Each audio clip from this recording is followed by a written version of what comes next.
अविनाश सुबह समय पर उठा नहीं तो संस्कृति को चिंता हुई। उसने अविनाश को उठाते हुए उसके माथे पर हाथ रखा। माथा तप रहा था। संस्कृति घबरा उठी। अविनाश को तेज बुखार था। 2 दिन से वह खांस भी रहा था। संस्कृति ने कल इसी वजह से उसे ऑफिस जाने से मना कर दिया था, मगर आज तेज बुखार भी था।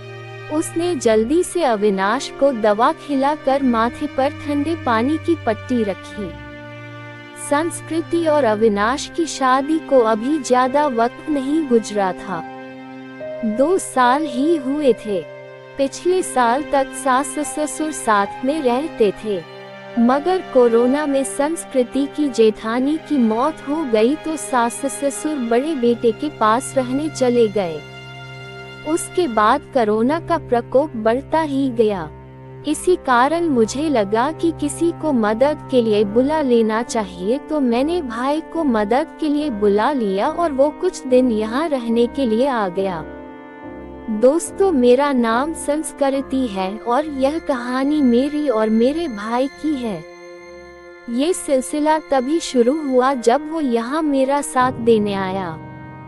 पिछले कुछ समय से टीवी चैनल्स पर दिल्ली के अस्पतालों में कोरोना से जूझने वालों की हालत देखकर मैं वैसे भी परेशान थी। कहीं वेंटिलेटर नहीं तो कहीं ऑक्सीजन नहीं।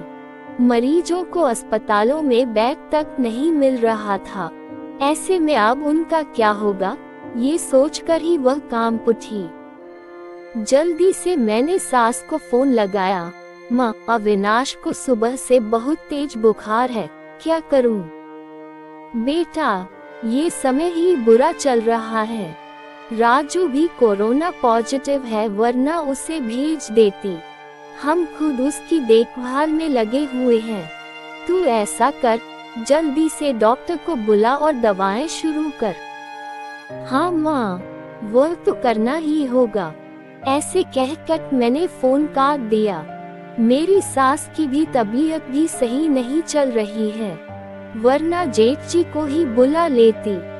2 अस्पतालों से निराश लौटने के बाद तीसरे में मुश्किल से बेड का इंतजाम हो सका।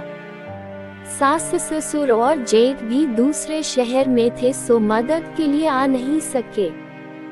वैसे भी दिल्ली में लॉकडाउन लगा हुआ था। रिश्तेदार चाहकर भी उसकी मदद करने नहीं आ सकते थे। आस पड़ोस वालों ने कोरोना के डर से दरवाजे बंद कर लिए। तब संस्कृति ने अपने दोस्तों को फोन लगाया, पर सबने बहाने बना दिए। अकेली संस्कृति पति की सेवा में लगी हुई थी। अस्पताल में मरीजों की लंबी कतारों और मौत के तांडव के बीच किसी तरह संस्कृति खुद को बचाते हुए पति के लिए दौड़ भाग करने में लग गई। कभी दवा की पर्ची लेकर भागती तो कभी खाना लेकर, कभी डॉक्टर से गिड़गिड़ाती तो कभी थक हार कर बैठ जाती। उसे कोरोना वार्ड में जाने की इजाजत नहीं थी। बाहर रिसेप्शन में बैठकर ही पति के ठीक होने की कामना करती रहती। उस पर पति की तबीयत अच्छी होने के बजाय बिगड़ती जा रही थी। उस दिन भी डॉक्टर ने पर्ची में कई दवाएं जोड़कर लिखी।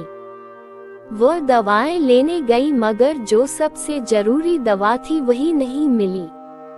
अस्पताल में उसका स्टॉक खत्म हो चुका था।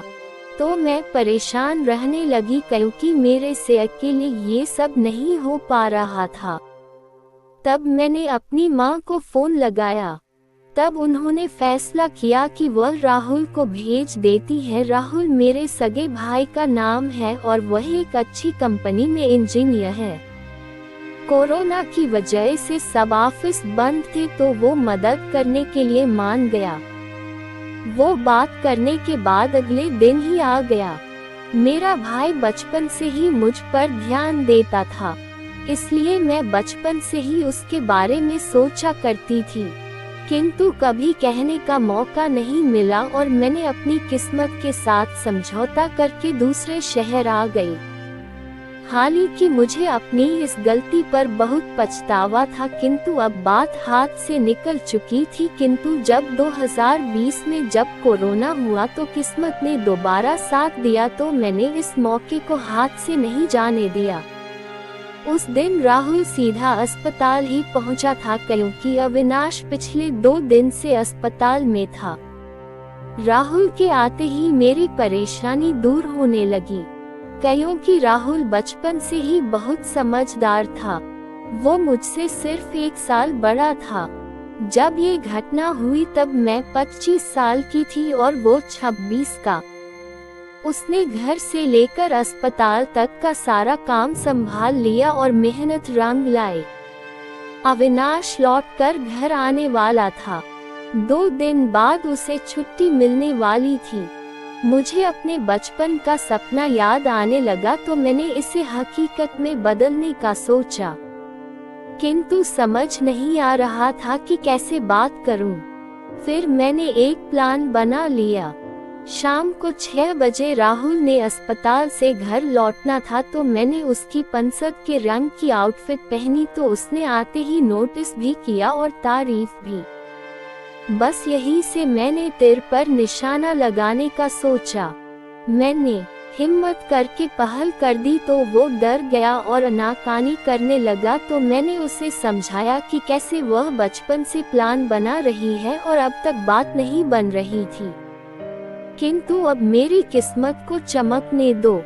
मैंने पूरे 2 घंटे तक उसकी मिन्नती की, तब जाकर वो माना।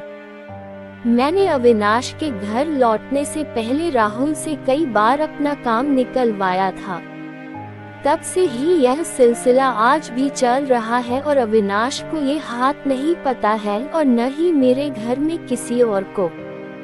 कहानी पसंद आने पर वीडियो को लाइक और चैनल को सब्सक्राइब करना नहीं भूले।